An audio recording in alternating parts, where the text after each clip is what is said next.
Welcome to the Genius Factory. Enjoy the video. In this video, I will explain how to check if probiotics are alive. It is important to know if your probiotic supplements contain active, beneficial bacteria to ensure you are getting the intended health benefits. A popular and simple at-home method is the milk test, which can indicate the viability of certain probiotic strains. To perform this test, you will need just a few basic items: some milk, your probiotic supplement, and a clean glass.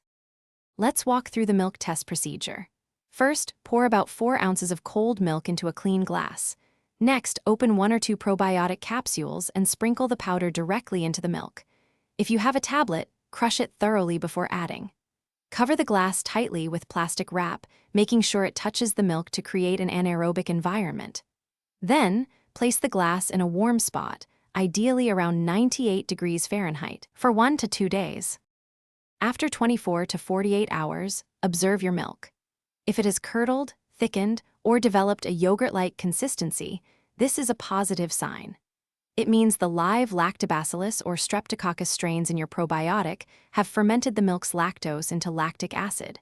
However, if the milk remains liquid and unchanged, it could mean the probiotics are not viable, or simply that your supplement contains strains that do not ferment milk, such as bifidobacteria. While the milk test is helpful, it is not foolproof for all probiotic types. Always check your probiotic label for the colony-forming units, or CFU, guaranteed at the product's expiration date. Proper storage, often refrigeration, is also crucial for maintaining viability. Ultimately, observing positive changes in your digestion or overall well-being is a strong indicator of effectiveness. For the most precise assessment of all probiotic strains, specialized laboratory testing is required. Thanks for watching. If you found this helpful, don't forget to like and subscribe.